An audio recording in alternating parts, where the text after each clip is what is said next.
Kamakailan lang ang lumabas ang pangalan ni Rufa May Quinto kasama ang dating senador at pambansang kamao na si Manny Pacquiao na may kinakaharap din umanong kaso at may warrant of arrest na katulad ng kay Neri Naig Miranda. Tulad ni Neri, endorser din ang kapuso komedyen na si Rufa May at si Manny naman ay franchisee ng Dermacare. Ang inirereklamong kumpanya may halos kahalintulad ding kaso ang ibang celebrity na sina Ricardo Cepeda at Ken Chan. Nakaligtas naman sina Luis Manzano at Sunshine Dizon sa kaparehong mga issue. Ayon naman kay Christy Fermin ay nagsalita na si Rufa May tungkol sa isyung may warrant of arrest na naghihintay sa kanya. Narito ang pahayag ni Christy Fermin.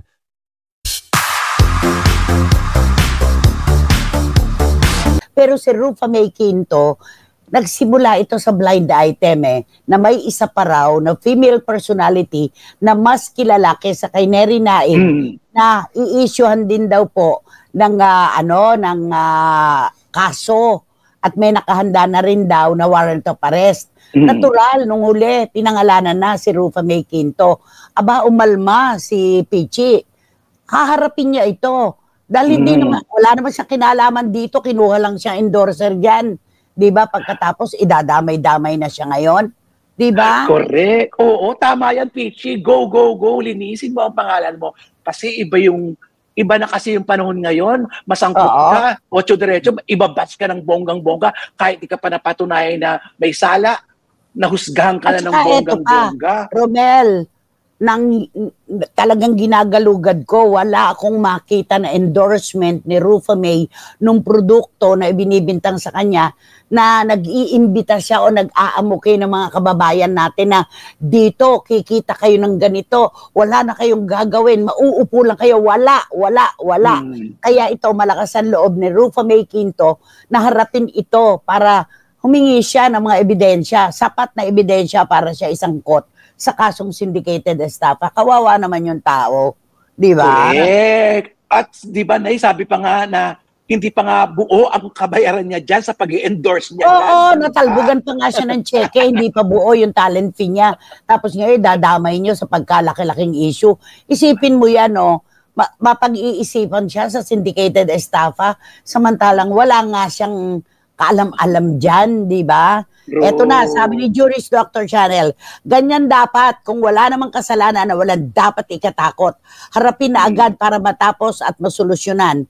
Para rin maturuan ng leksyon ang mga sanay na magsampa ng kaso kahit sa konting kibot lang.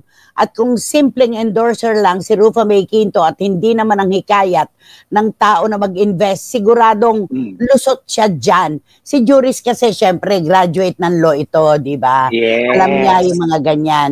Eto, sabi ni Boy si Karagay, puro demanda ng CFM today. Tama lang, Miss Pichi. Basta alam mong wala kang kasalanan. Go, go, go. Laban, harapin mo sila, Miss Pichi. Go, go, todo na to. Sabi niya. Diba? Kung si Neri Naig, tinatawag ng wais na misis. Si Pichi naman, go, go, go. Todo na to. O, diba? Yes. Ito pa. Sabi naman ni John, nako, ayan na nga ba? Akala ko rin totoo yan. Kita nyo, wala naman silang mailabas na ebidensya na sangkot nga si Ms. Rufa May Quinto sa syndicated estafa na yan. Mahiya naman sana yung mga nagbibintang. Thank you, John. Ayan, sabi naman ni Ching Bautista Silverio, Nay, ano ba yan? When it rains, it pours. Totoo, anak. When it rains, it really pours. Dapat mag-countersue ang mga celebrities who were wrongly accused. Tama, laban. Ilaban ito. Magkapareho sila ni Juris nang nasa isip. Kung wala kayong kasalanan, walang ebidensya na magdidiin sa inyo na may kinalaman kayo dyan, ilaban nyo yan ang sabayan, hindi pwede yan. Oo. Diba itong mga nagdidemand na to, turo kayo ng turo, baka kayo manuno. Diba? Nakakaloka, lahat na lang. Nag-endorse, kinuhan yung endorser. O, nagpa-picture. Meron ba siyang pang-iimbita na pagka kayo nagbigay dito ng 1 milyon, ganito, ganyan-ganyan. Wala naman, di ba? Yes. Kaya, nako, mahaharap sa inyo si Rufa May, tingnan lang natin. Di ba naman? Eto pa, please don't mention my name.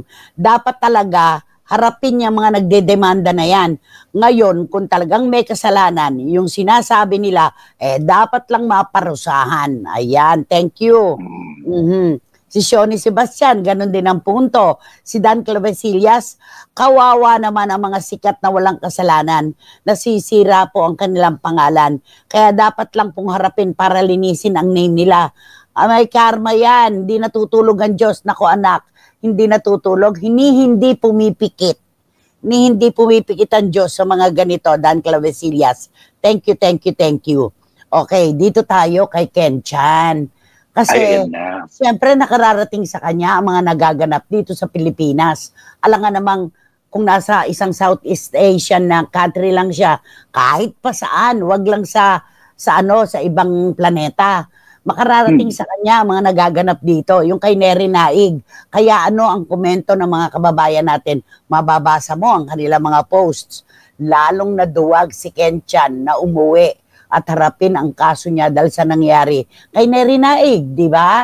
Opo. Kung talagang pinaplano-plano pa niyang umuwi dito, dapat doon pa para naayos niya sana yan. Di ba, katulad niyan, parang iniisa-isa na ngayon yung mga artista na nag-endorse ang mga ganito. Wala nang lumulusot. Wala nang lumulusot. Ayan. Ewan ko lang kung ano ginagawa ni Ken Chan ngayon habang nasa ibang bansa siya. Samantalang heto na nga at nagkakagulo na dito. Dapat habang nananahimik siya, kinakausap na niya ang kanyang mga abogado para magawa ng solusyon yung mga nakapatong na warrant of arrest at mga sinisingil sa kanya. Hindi pwedeng ipagsawalang bahala yan, Ken Chan. Kailangan talagang kausapin mo na ang mga abogado mo. Hindi yung magpo-post ka kung anong nararamdaman mo ngayon. Magpo-post ka pa, nalilinisin ang pangalan mo. Wala naman sa social media, hindi naman yan husgado. Di ba? Wala namang magagawa ang social media sa mga paliwanag mo. Ang pinakamahalaga, umuwi ka, harapin mo ang problema mo. Yun lang yun, di ba? Oo. Ibalik niya kung, di ba na pwedeng ganon? Kausapin niya lahat ng mga, kausapin niya. Kung pwede niyang maibalik, di ba? True, ayan. Siyempre, inahabol naman nila talaga, pera nila, di ba? Yes. Ayun, oo. At andyan na pala si Ali, ang aga-aga. True. Diba? Eto, ang sabi naman ni Juris Dr. Channel, ay dapat lang matakot ang mga taong walang respeto sa batas at hukom. Nang gagalaitin na rin pati ang mga nagdedemanda sa kanya. Ang nakakatawa pa, pilit pang nililinis ang pangalan niya sa social media. Hay nako, kung totoo man ang mga akusasyon, may hangganan din ito at hindi magtatagal ang perang nawala. Kaya good luck na lang sa'yo, Ken Chan. Sabi ni Juris Doctor. Tapos sabi ni Randy Balaguer, Nay, wala po bang extrajudicial treaty, eme-eme ang Pinas sa bansa na nandun si Ken Chan? Walang bail ang syndicated estafa. Alam ko meron Randy Randy Balaguer, maraming salamat. Kung ang US nga may mga extrajudicial chuchu tayo di ba? Pwede siguro kailangan lang bakit si Alice Guo? Di ba nung nasa Indonesia napabalik dito? Bakit kung Southeast Asian country lang yun di pwede, di ba? Eto, kahit endorser lang ng produkto, masasangkot na sa estafa. Kaya tama lang na harapin ni Rufa May dahil alam naman niya sa sarili niya. Ang totoo, sabi ni Eddie Letada. Tapos sabi ni Marichu, hindi na nakapagtataka na mas naduwag si Ken Chan ngayon. Nai-imagine niya siguro na ganun din ang kahahantungan niya, gaya ni Neri Naig. Totoo yan, Marichu, Formation Espiritu. Nakararating sa kanya yan. Sa immigration pa lang, pagbabalik niya, kung nasa ibang bansa nga siya, immigration pa lang, alerto na. Diba, naka-alerto na. 5-5 na lang ngayon ang pag-i-issue ng estafa sa mga personalities. Ano na ba itong nangyayari sa mundo natin? Pati politika, napakagulo rin. Sabi ni Eddie Letada, hayaan na natin sila sa mundo ng politika. Yung atin nga, nakikipagtagisan din ng init. Diba? True. Nay, bakit siya matatakot umuwi ng Pilipinas? Dapat nga po, rapin niya kung wala naman talaga siyang kasalanan para matapos na ang problema niya. Ay, nako, Ken Chan, umuwi ka na. Sabi ni Shoni Sebastian, Nanay, ilaban mo yan, Miss Rufa May, to the highest level. Hindi pwedeng manahimik ka lang. Tama, ilaban ito, todo-todo. Di ba?